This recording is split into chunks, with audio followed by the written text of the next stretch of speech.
welcome back to Soccer Card United. It's episode 224 of the greatest soccer card podcast in the world. My name is Jason. That's Enzo. Hello, Enzo. Hello, Jason.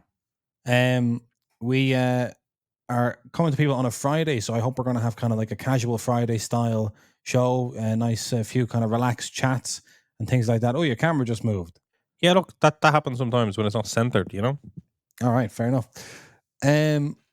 I want to start off on our long continuing conversation about if flagship should be renamed and what it may be renamed to. So just to catch anyone up who doesn't know what happened, it came up with the podcast a while ago that UEFA Club Competitions flagship, aka UEFA Club Competitions paper, aka just UEFA Club Competitions, is a confusing name, especially for new collectors, and soccer is an expanding market. So we got to come up with a name.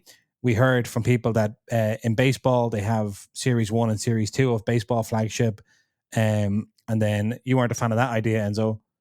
No, but I don't like the naming of it necessarily, but I like that they kind of add in players. People confirmed that that's what they do. They add in people that make it to the big leagues and get their calls up. So I like that.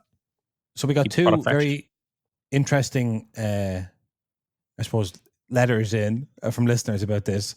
And I'll read them and then we can discuss. We can kind of update. This might take, it's kind of like, I feel like we're going to have been talking about it for 12 or 18 months by the time they finally do it. And it's going to be a big day on the podcast when they do it.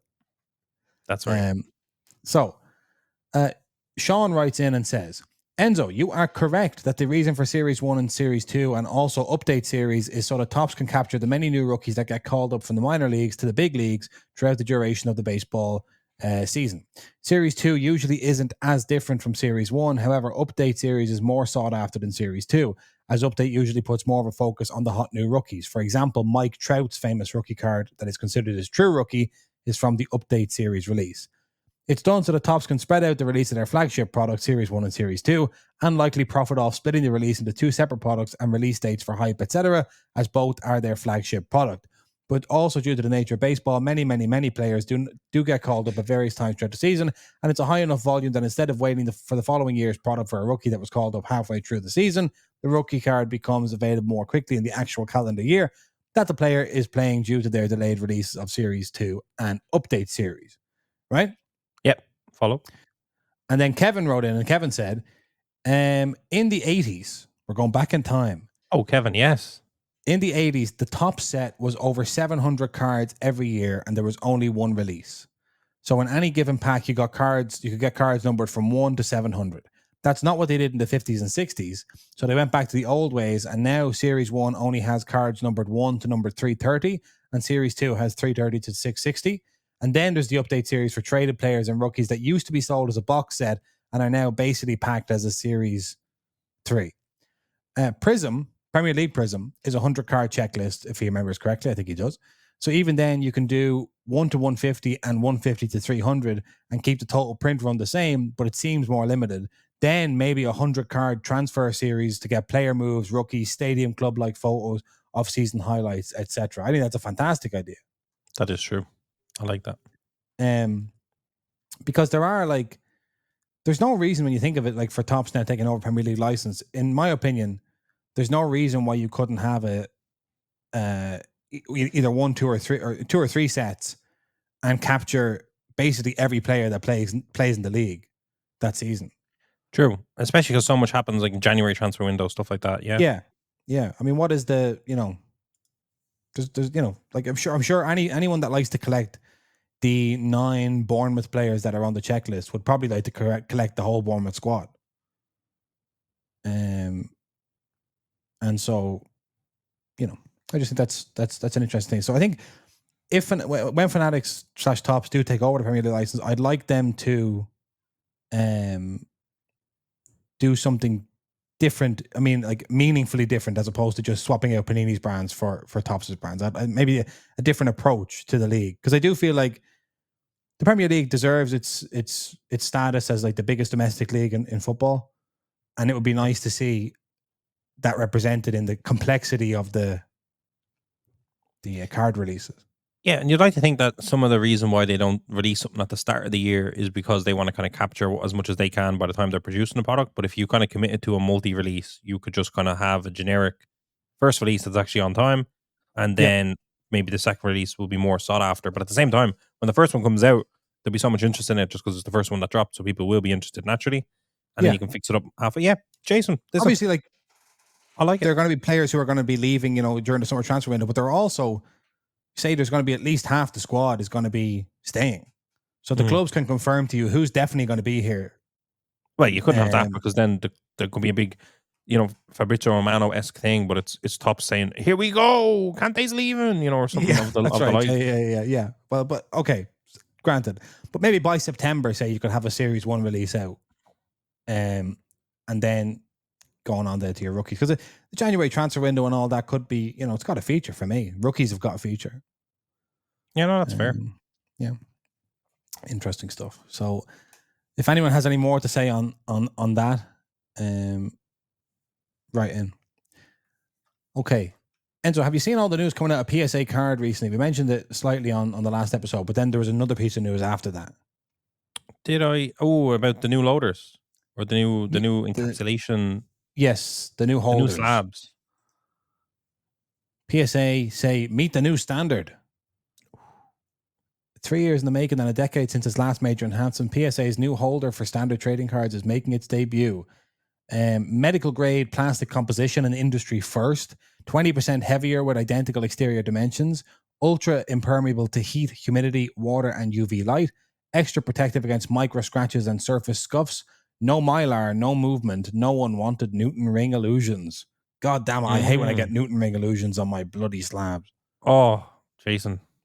We just had a PSA submission arrive, Jason. I don't even think I updated you. Just arrived yesterday. We shipped it on the 1st of May. Our logistics team over here at the Sockeyes United HQ, unfortunately, didn't stick the little barcode on the outside, which is very important to do on PSA submissions. So it was definitely lost in their system. Scan you in? Yeah, I think it was lost in their system for like 2 weeks. So I sent a correspondence a couple of days ago and I said, hey, this tracking number matches this submission number, anything we can do. And now it's officially hit 56 cards, Jason, officially hit PSA. They're in the research and ID phase. Apparently, once you're kind of, we got lost for 2 weeks, but apparently, like, once it's properly in the system, it's going fast recently. Hoping to have it back before national, which looks pretty likely. They may end up in these new slabs. That's all I wanted to say. That delay might have helped us. Yeah, maybe we got over the line, the transition period. And I have something to say just for the Irish people if they're listening. The reason I didn't open up this submission to everyone, because people have been saying, when's your next submission, is purely because this was a very specific collection of cards. I wanted to send them solo. Okay, that's good. Yeah. So nobody think you've been slighted there. You haven't, I promise. Okay. PSA mechanical engineering manager Brian Alvey. I could get a job as an engineer for PSA. Yeah, imagine that. They said biomedical grade, didn't they? Medical grade. Well, I did biomedical engineering, Jason. I could sneak in there and start. I don't know. You could certainly work on Brian Alvey's team. Oh, I'd be so happy. Brian Alvey's right hand man, Enzo. Oh my god. He says the new polymer is more. You know about polymers? I know all about polymers. Don't get me. You're a shoe-in. You're a shoe-in. Come on. Please. Is more I know about the hobby and polymers. Come on. Who knows about the hobby and polymers? It's a very small Venn diagram. Come on. Yeah, completely. The in-hand feel is significantly more premium. A 20% weight increase seems like nothing, says PSA mechanical engineer Travis Tepe, but it's everything. The in-hand quality from the weight alone is significant. You really have to feel it to believe it. That's interesting. Because you would think we like lightweight as well to a degree.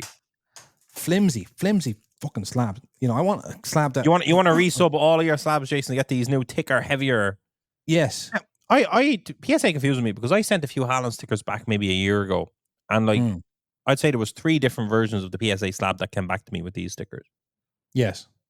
Some of them had that kind of iced out. Other ones you could see straight through the slab. There was a lot of weird shit going on. Apparently I have seen that they've been sending these ones out sporadically. I think we have one, yeah. I think before launch. There's a Julian Alvarez rookie Panini instant we have. We have 2 of them. And one of them is what I believe this is, because it does feel class. Okay. So if this is like the new... That would make sense. Yeah, if this is the new wave, I'm into it. But I want to see it first. So I'm not going to sign off on it until I see it. The other story from PSA was their game-worn card thing. So for anyone who didn't see this, basically they did this thing where they flew out and met 2 Baseball players, Bobby Witt Jr. and Corbin Carroll. Corbin Carroll apparently is big shit. Oh, top prospect, is he? I believe so. And PSA basically said, what if the Grail was not a PSA 10, but rather a dirtied, wrinkled PSA 1, complete with a one-of-a-kind game-worn distinction and custom inscriptions? Basically, these lads put these like pile of cards in their back pocket during the game. They got scuffed up, they got roughed up, they got game used, and then they signed all the cards, and then PSA graded the cards, and they came back, ones and twos and threes and stuff like that. Obviously, what if not just the PSA 10 was valuable, but actually PSA 1 could be valuable in the right circumstances? What if that? Who would that benefit? And that would, of course, benefit PSA. So it's a good marketing tactic. What do you think of this, Enzo? Interesting. Different. Yeah. I seen them put a load of rookie cards in their back pocket, right up at their ass. It was strange. It was strange for me. I don't know. When I saw this campaign, I thought it was fun. But I also did think it was unmistakably a post-Fanatics hobby move.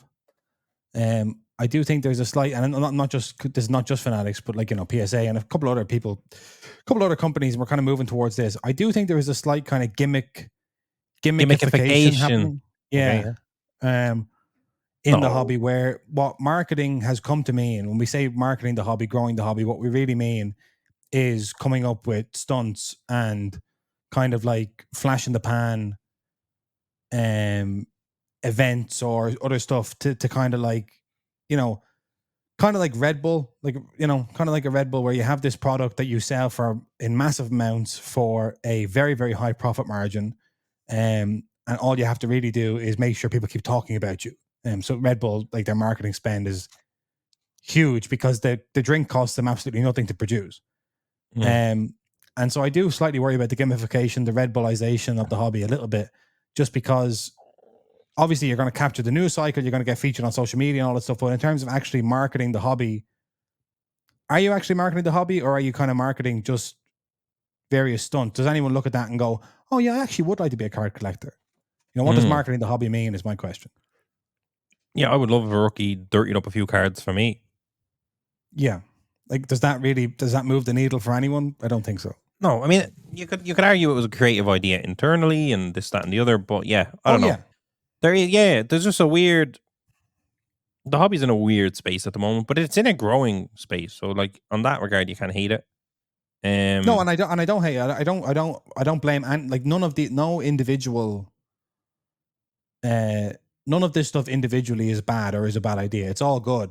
It's just you do slightly. I just see kind of like, when we kind of started in the hobby, Topps and Panini were doing absolutely nothing. Like, they were just doing pretty much zero in terms of like activations and zero in terms of like fun stuff on social media. I mean, obviously they would defend that and they would say, yes, we were. You just weren't paying attention. But as far as we could see, it was very old school. It was very like, we have the people we have. The system works. We're not going to do a load of stunts just for kind of publicity.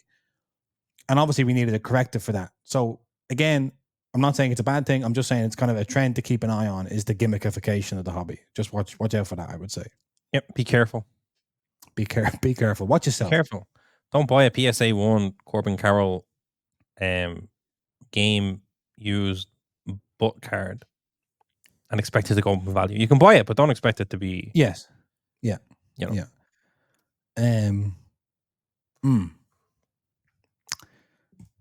Let's have a look at this. Can I say though, if I'm PSA, yeah, you're just winning so much. Don't do it. Don't even, like, you don't need to just. You're winning. You're winning all day. All day, everyone just goes, it's only PSA. Only PSA exists. And people used to say, oh, kind of SGC, and then you just bought them. So it's like, relax. No, you don't. Just stay. Don't do anything that you could fumble your whole shit with. That's my opinion to PSA. Don't break what's not broken. Don't break what is, by the grace of God, just fundamentally just working for no reason. There's no real reason, but it's just like everyone's PSA 10, PSA 10, so just chill out. Ride the wave. But then maybe they might say that when you look at Beckett, when they were on top, and the same with Panini and Topps were on top, they didn't do enough. They said, I'm top of the game, and therefore I'm resting on my laurels. PSA and Fanatics are saying, we're the new bloods and we're not going to make the same mistakes that the old guard made. I don't know. Who knows? Not me. Hard to know, isn't it? I mean, look, we can speak on this. We're the greatest soccer card podcast in the world. You That's know, right. do you try and become an even better soccer card podcast, or do you just No. say, "Hey, we did it"? You start editing. You start adding guests. You start adding bells, No, whistles. you coast. You coast on your previous success. That's what you do. Everyone knows it. There you go. Sorry. Okay. Would you like to read this wonderful article by Rich Mueller, if you can see it? I can just about see it. Are we starting in the middle? Sorry, that's actually the top. I just scrolled down a little bit. Oh, but I like to read the headlines. Most people like to tune off after the headlines. Famous comedian once said. GameStop offering to buy PSA graded trading cards. See, I didn't know that. So I thought it was just graded, but it's PSA only, it seems. Interesting. GameStop, a video game, consumer electronics, and collectibles retailer that has been struggling all over, I think, Europe and Ireland. Closing down like nobody's business. Yeah, with over 3,000 North American locations and over 5,700 worldwide, which has been decreasing. I can say that firsthand. Are getting into the card buying business. That's when you know the hobby is up. Yeah. That's when you know the hobby is up. That's why I shit on GameStop a little bit there. The company has announced it will begin a trade-in program that allows customers to bring in PSA graded sports and gaming cards to their local shop in return for store credit, i.e., or cash. Also, i.e., just based on their games trading in. Yes, the game trading rates. Yeah. Yeah. So all cards must be graded at least an 8 with a value no higher than $500. That's fascinating. After the whole PSA 1 debacle, these boys are like, we're not touching that under an 8. Yeah. So keep your 86 Fleer PSA 7. They don't want to see it. They don't want it. That wouldn't be under $500. All cards offered to stores must be Lighthouse version PSA slabs. Store employees will be responsible for evaluating the authenticity of the slabs with a checklist of things to look at before accepting the trade-in. So GameStop employee, the prices offered by GameStop are non-negotiable. Do not haggle. Do not counter offer. The offer is the offer. If you're looking to get cashed out for some GameStop games or store credit or cash in GameStop, do not disrespect me by counter offering. I respect that. I respect that too. Programs launching in Connecticut, Georgia, Kentucky, Mississippi, New York, Tennessee, Texas to start, but is expected to expand soon. Is there any GameStops left in Ireland? I don't think so. Yeah. I don't think so. I thought that one in Stephen's Green was still gone, but it's not. I'd love to direct people. I'm not going to buy your slabs, but GameStop will. Yeah, do you know GameStop? They'll do it actually, yeah. Yeah, they'll actually do that for you. And then my offer will start looking good when GameStop try to ring you. Yeah. I won't even say it. This is fascinating. It's more kind of crossover culture. It is a game in the UK, not GameStop, that has Game Digital, they're called now. Right. And they're not the same company. They're not like a... No, they're a rival. They were a rival. Maybe they're owned by GameStop. I don't know. But I don't think they are. One store told Rich Mueller that customers who opt for store credit will receive 40% more for their cards than those who opt to take a gift card that can be used anywhere. As of now, GameStop isn't offering any kind of online guide that collectors can access ahead of time to determine what kind of trade-in value they've received for the cards. They have to bring them into their store. So GameStop, struggling to get real money, has decided that cards are legal tender, so they'll try to get that off you. Is that what I'm hearing? I'm shitting on it. Basically. They're trying to basically say, and they're saying, come in here, we'll shortchange you for your cards. Yeah. And if you're in America, by the way, right? Yeah. Your local game might be quite a bit away. You know what I mean? Like, say you drive 30 minutes to your GameStop, or maybe more, possibly more. You drive there with your cards. At that point, you're thinking, I'm after taking time out of my day. I'm after paying fuel in the truck or the car. Yeah. I'm after getting here. They are lowballing me, but if I leave now, what have I achieved? Yes. I think GameStop are toxic. That's my opinion. By making you come to the store. Yeah. Now you're in. It's like you're not going to walk out of here without a deal. And you might see something you like in the store regardless of your card. So that's like a sneakiness. I think, on the one hand, it's kind of good. It's the hobby. I don't think this lasts very long. I don't think it's very successful. Honestly, you want to hear from me? You want to hear from me, Jason? I'd love to hear from you, yeah. If I'm in Tennessee, Connecticut, all these places that they said, go to your local card store. Go to a local card show. Don't go to GameStop. That's my opinion. Yes. Don't support this muscling in on our territory. No, I mean, obviously it's good to see cards in other industries and whatever, but like, I don't necessarily want my sports cards being attached and associated or trying to be a life raft to a sinking company. That's what I would say. Okay, yeah. So Like, you're saying basically the hobby can have a bit of self-respect, a bit of pride, and we can say you weren't here. You're only taking interest now because you're struggling to keep these 3,000 stores open, yeah, and you're looking to flip cards. You're a dying beast, and we're gonna sit back here and get watch you out of die. here. Get out of here. Yeah. Absolutely get out of here. You're not supporting Mm, the hobby. You're just trying to find a way to get a few bucks out of it, and I'm not with that. You tried right. it on games. You tried it on games. You were successful on games for many a year. You were dragged Yeah. on Twitter for many a time, many a year. You had the stock thing.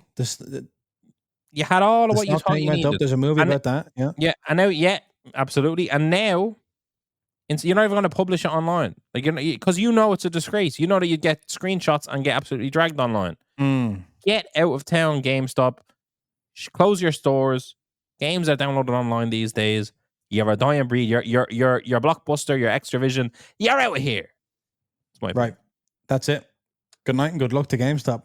Were you expecting that to be a negative when you first? I don't know if you rolled with it. I don't know if I've impacted what you think about this.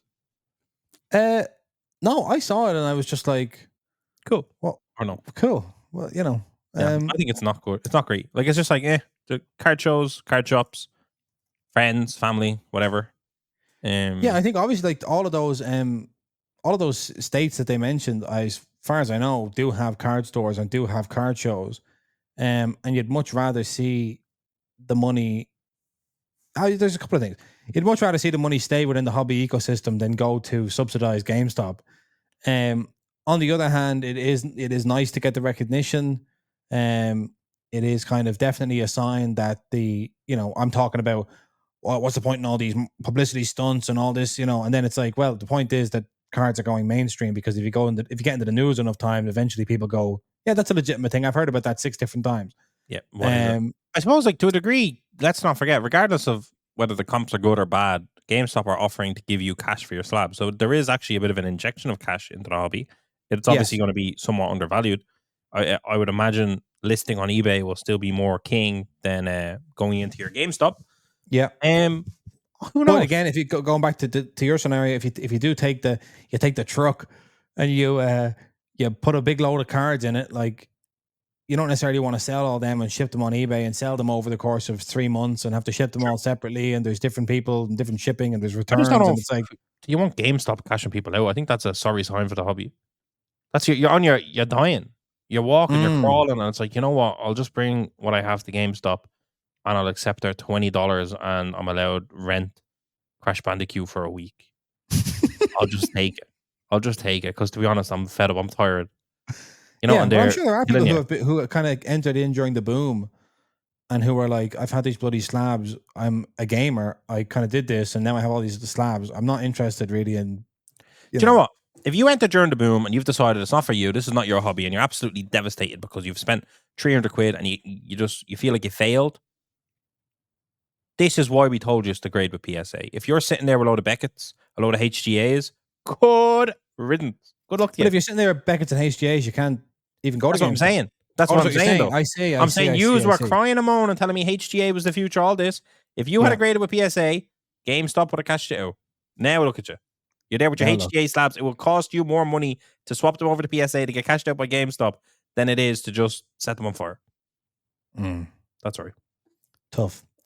And so then, yeah. So PSA are like, exactly. Beckett never got that deal across the line. That's it. PSA. It's good for PSA. It's a good deal for PSA because it's like we're being recognized as it's legal tender if it's in a PSA slab and if it's in one of the new ones where we obviously have more counterfeit measures that are Mm. they're so confident that the GameStop staff are able to decide if it's authentic and it doesn't fall on PSA. It's like if you check for these 5 things, no one could have reproduced this. That shows a level of authenticity. And just Uh-huh. congratulations to PSA, I suppose. Yep. I tell you what, they got the GameStop deal. They had the Fanatics Live store credit Yeah. deal. I have $60 store credit for Fanatics Live. I don't know if I can use it. I might give it to someone. Oh.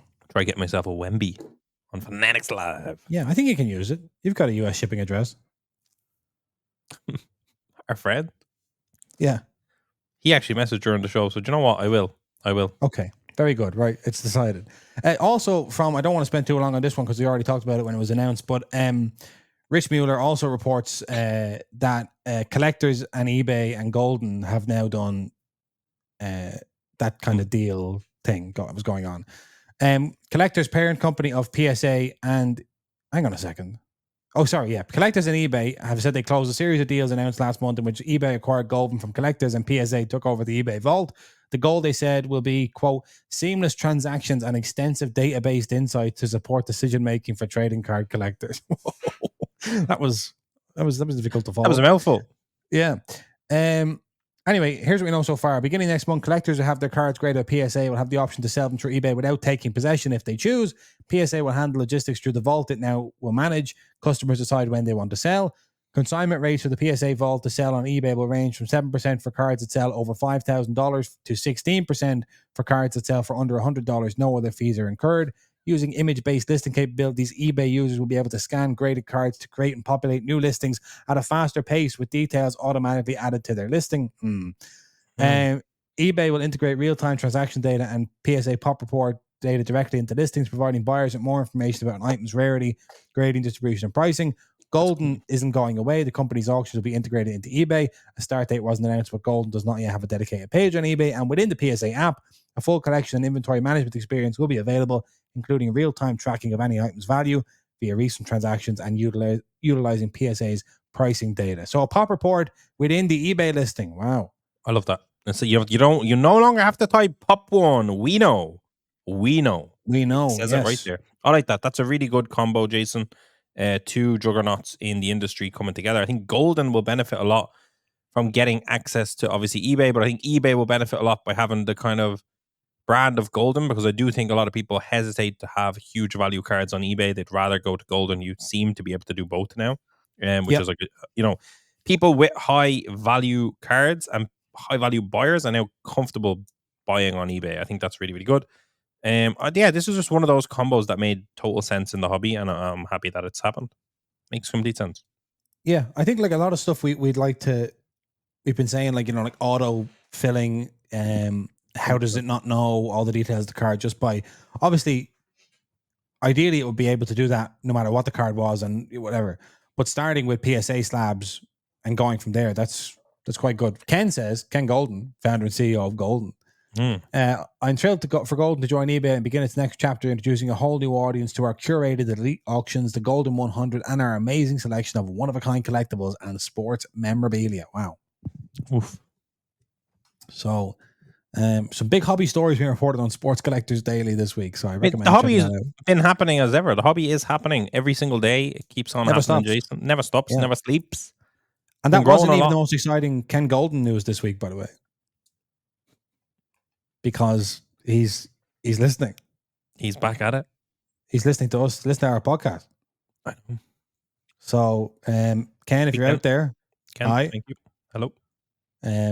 Don't forget, don't be a stranger. Knock on that door, ring that telephone, email that email address, and we'll get to work. Yeah, we'll get going. We can talk at the National. Don't worry about it. We'll be in Cleveland. Yep. Very good. The job done. The people want it.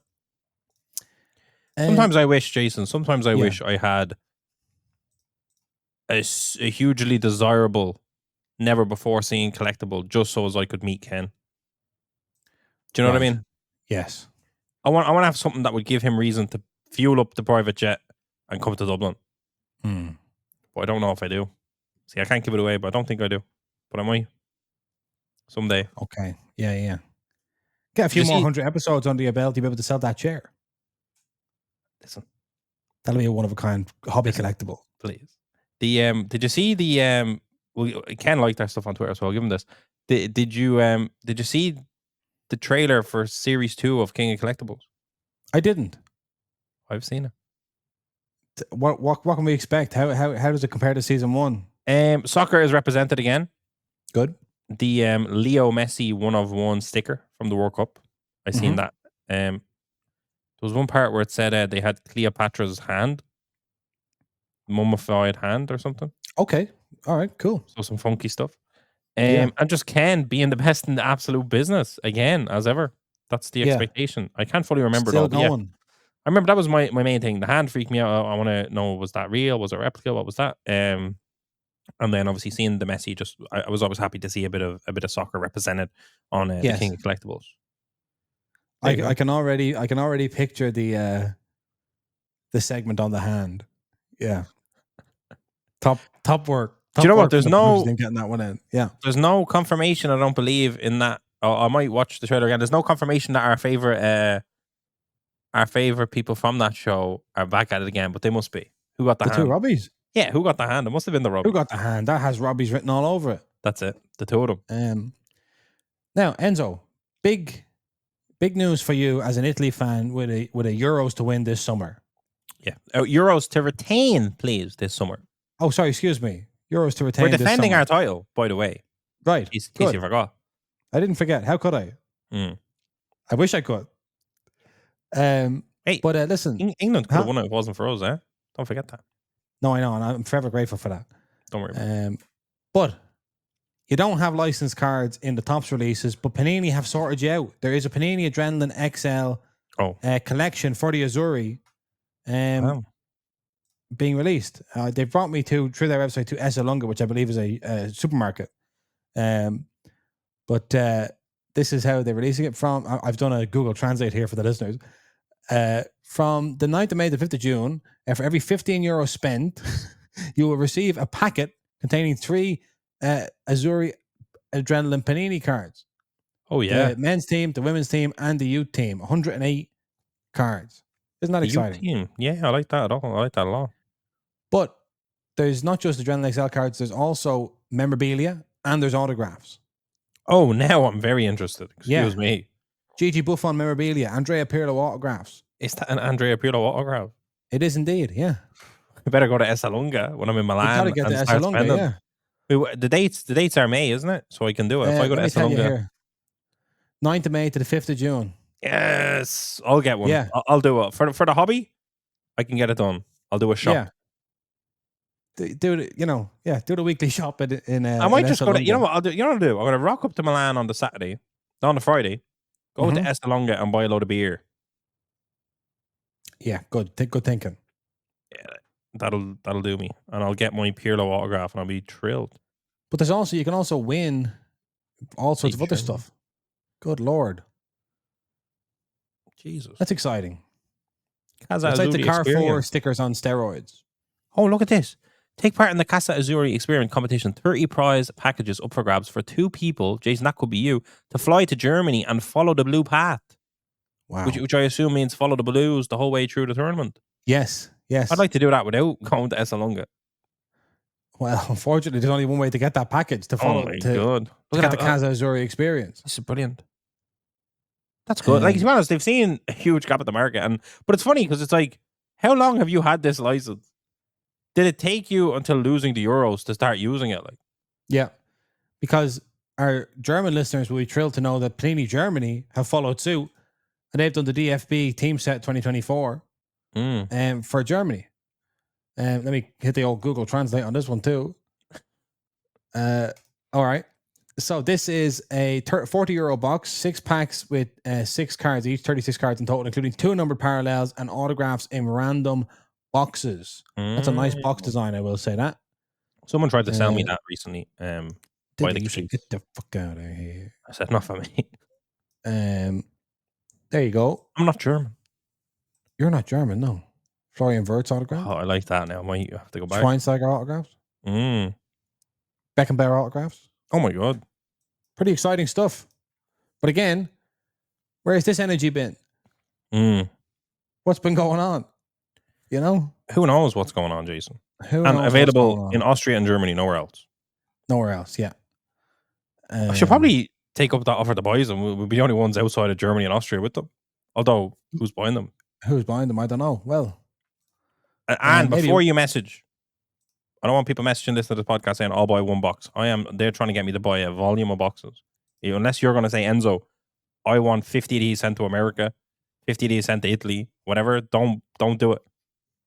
Don't ask. Don't ask. Unless it's volume, I don't want to hear it. So I'm not going to buy 2 boxes and ship it for free. That's not how I do. Okay.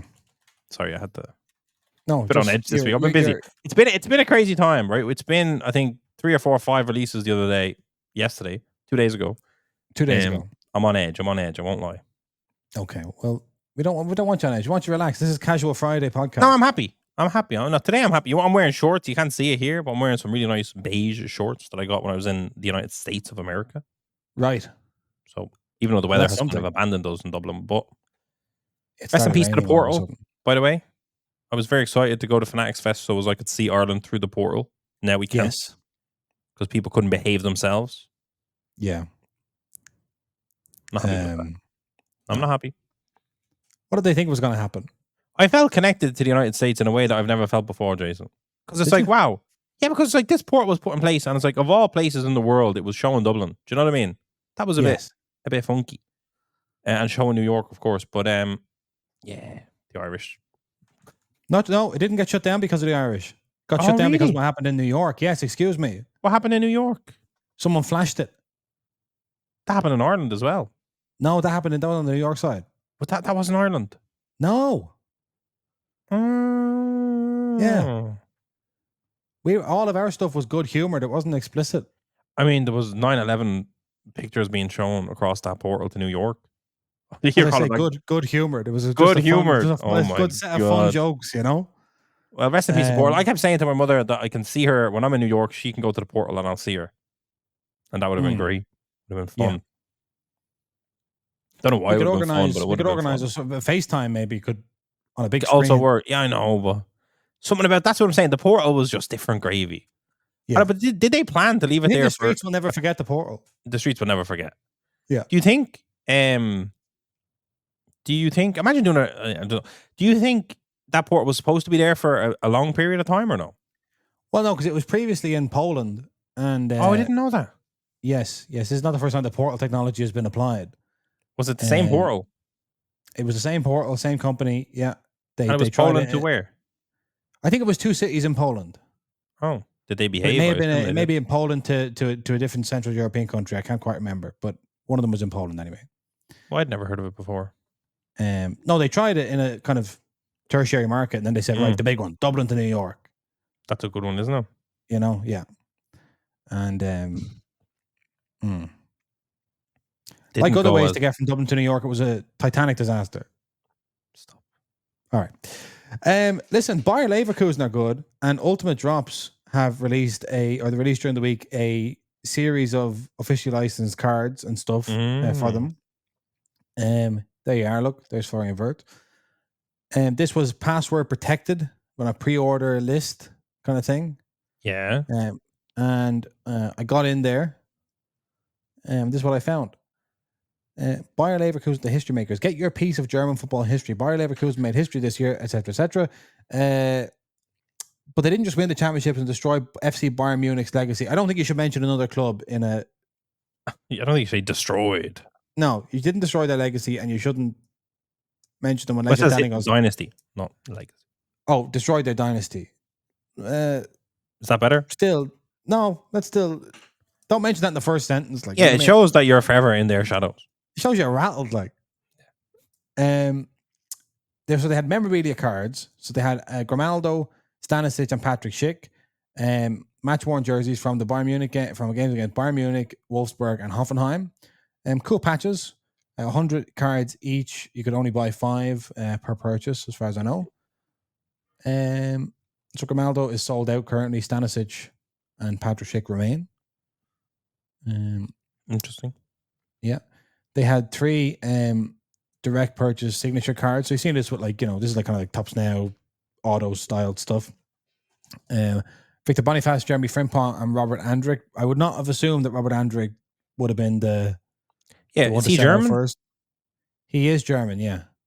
Frimpong is he? But Frimpong is Dutch. But he's Boniface. No, sorry, I was going to say, but Frimpong I just thought was like phenomenal this season. Yeah. Boniface too. Boniface too, yeah. So yeah, there's some signature cards. Then they had this limited champions box. Oh, they had a limited champions box. I don't know where it's gone. Here, hang on. That's the image. Refresh this. Here we are. There we are. The Deutscher Meister box.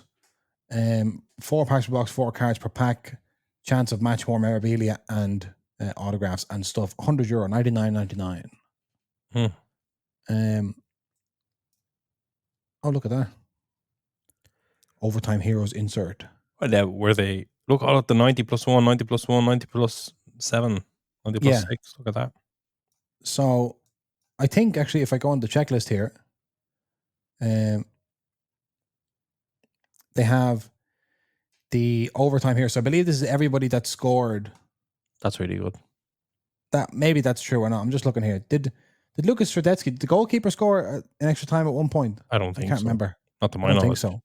But you might have made a save. I suppose that counts as an overtime hero. Okay, yeah, could be. Yeah. Because I think I'm pretty sure all of these other guys definitely scored in at a time at various points.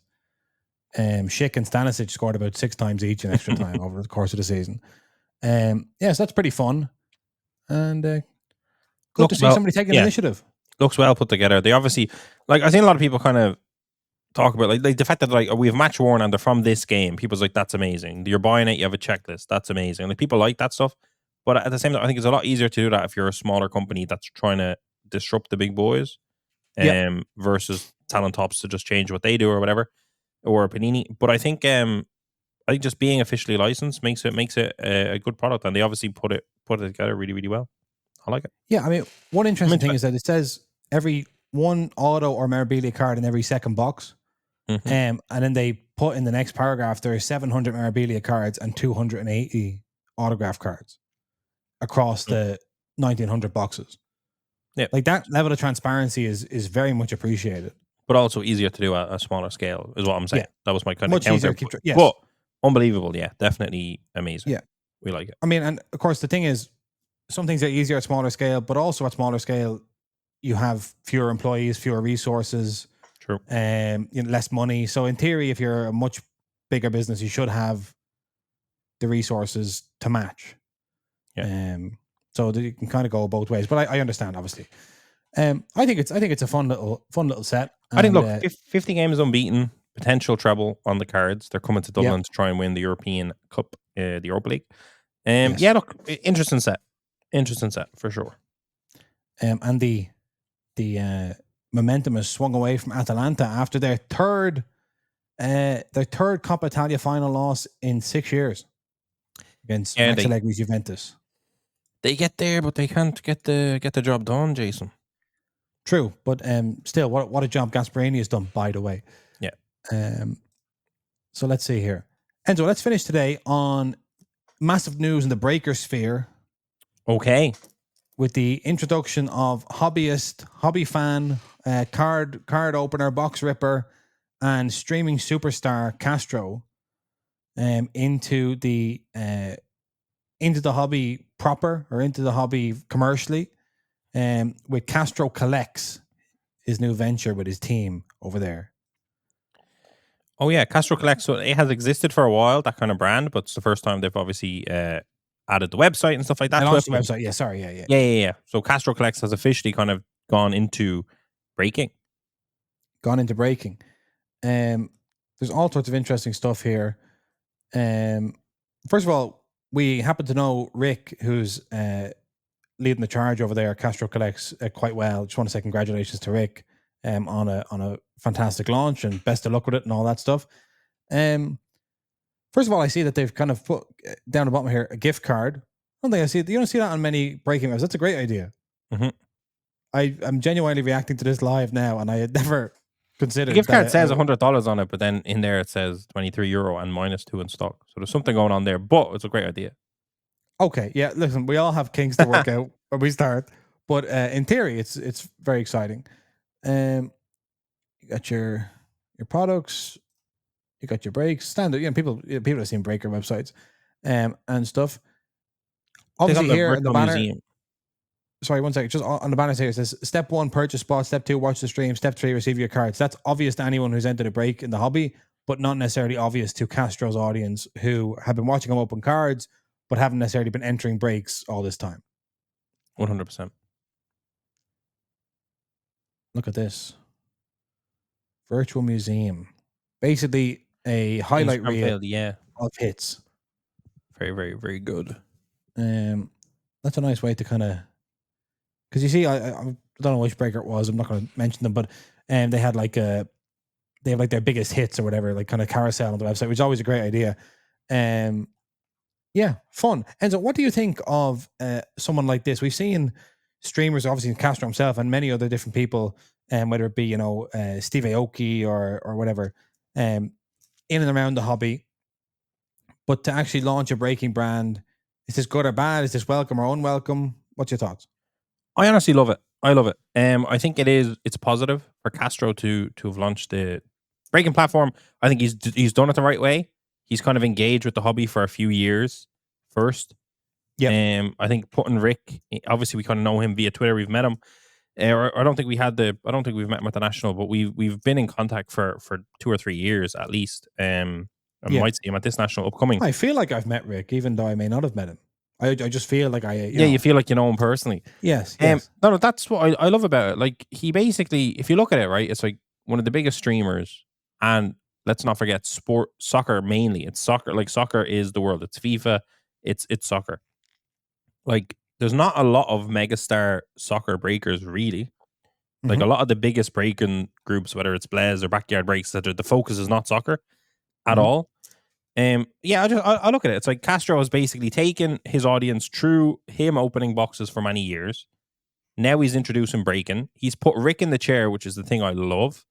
Because it's like, even like on stream, like they I was watching the stream and they're kind of sitting there and they're almost kind of laughing, or kind of, it's almost like they kind of go, Rick, you're the guy who's helped me source boxes. You're the guy that's kind of given me educational pieces on this. You're the guy who might have sorted out the singles.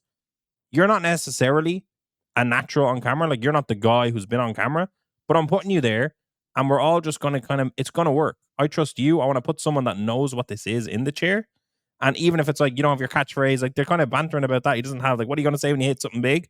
I kind of love that. It's like, I didn't go with my budget and hire someone to be a perfect kind of robot in a chair. It's like, I'm taking a guy from the hobby, from the culture, if you will, and I'm putting him in the chair, and it's going to work, and we're going to make it work, and we're going to have a laugh, and it's good. And I love that. So congratulations to Rick. You have to say that again. And congratulations to Castro for kind of making that move, because I think it was the right move.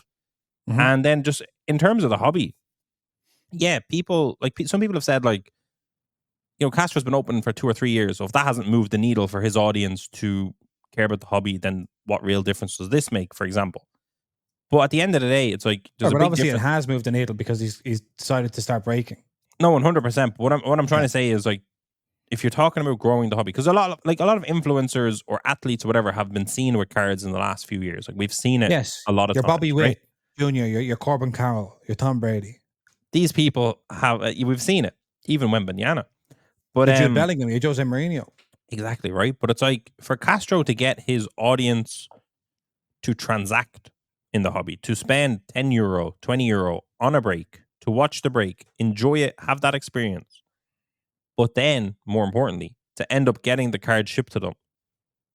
Because once that happens, you're engaged. Like, it's like, if someone, he's breaking donos, if someone hits a Kaboom ships to them. Now they holding a Kaboom. They bought their spot for 30 quid. Kaboom's worth a couple hundred, maybe, depending on who they get. Now it's like, what do I do? Do I put this on eBay? Do I go to a local card shop? Do I go to a local card shop, card show? Do I get it graded? Because I hear about that a lot.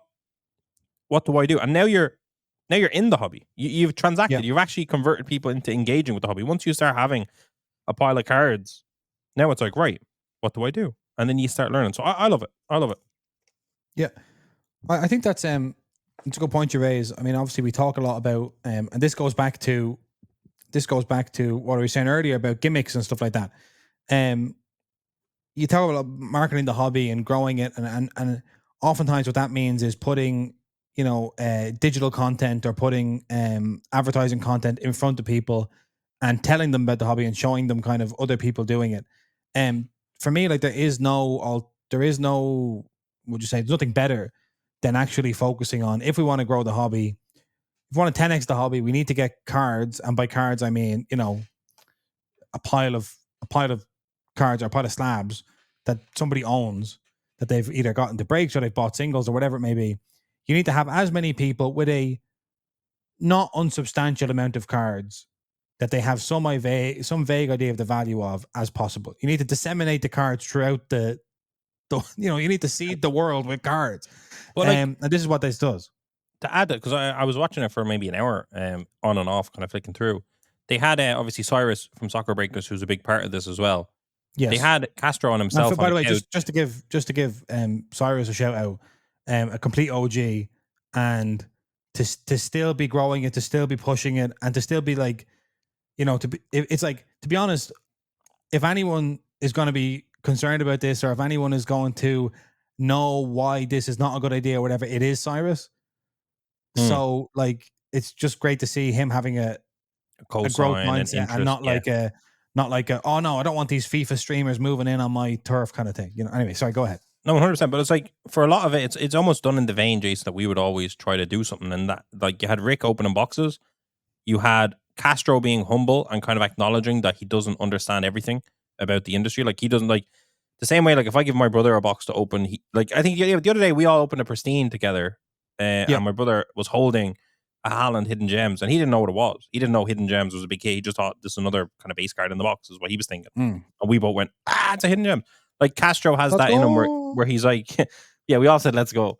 But like, Castro has that in him where it's kind of like, if he's opening it, he's like, let me know if I'm missing anything. So like, he's kind of acknowledging he's a noob. Like, he's kind of saying, hey, I don't actually know this. This is also why Rick is here. He's an expert. He understands all this stuff. He'll see stuff. But like, he was sitting on the chair asking Cyrus questions, or the chat was asking questions. He'd pass it off to Cyrus, or Cyrus would be looking at it. And then like, during the stream, they were just giving like an educational thing where it's like, if I buy the Man City spot, am I getting every Man City card? And then they were saying like, any numbered or non-base you're getting, the base is shipping as a base spot. And there was like there was education happening the whole way. The same way, like when we started a podcast, we did Card College and stuff like that. It was the same thing, and that was so good to see. Yeah. It was information we've told people for many years, and other people have told people for many years. When you're trying to explain what a break is, even to someone, even if like we're not breaking, we're like, so a break is you can buy slots of a box. You were trying to explain all that. It's like that was happening live on stream, and obviously a high production kind of way, because obviously they had all the setup. They had 600 plus people in it as well. It's not just happening to no one. It was just, it just felt like the hobby is growing. Like, this is great, and soccer was at the forefront of it, because that's obviously Cyrus and Castro. That's their main thing. Yeah. Also, that made me think of a couple of things. One is that, like, obviously when you're making educational content for people who are in the hobby, traditionally there have been, we did it, other people do it, whatever. But it tends to be for people who have so it's like, so you want to discover the hobby, you've gotten into the hobby, and now you want to figure out exactly what everything means. It's like, you've bought the book, to read the glossary, you have to open the book and flip to the first page. Yeah. This is for people who's like, you're putting the glossary on the cover. It's like, you don't even have to buy the book. You're just in the bookshop because you love Castro, and it's like, when you think of doing intra hobby education compared to extra hobby education, and just, it's like, people will watch Castro by the by. What's he doing? Is he streaming FIFA tonight? Oh, he's not streaming FIFA. Oh, he's doing a break. Okay, I'll just watch the break. Because I'm wearing an I Love Castro t-shirt or whatever. I'm a Castro Platinum member or whatever it is. It's massive. It's massive. It's like I said to you before the show. It's a bit like when you see an NFL star or an MLB star or an NBA star, and they'll have, like, 10 million followers on Instagram, and then you look at a soccer player, or the best ones are always when you look at cricket players playing the IPL, and it's like, this guy plays for Kerala in the IPL, and he has like 275 million followers, because it's like, you don't realize that you're in a niche until you compare it to something else. And I just looked up, and obviously this is completely unfair to just apples and oranges, and you can do it with anything. But like, Castro has 3.7 million Twitch subscribers. 3.7 million Twitch subscribers on his main channel, obviously. And say Sports Card Investor YouTube channel, who do some of the best educational kind of style content and, like, intra hobby content, they have 300,000 subscribers on YouTube. Massive, within the niche, but a fraction of what these other audiences are. It's very exciting.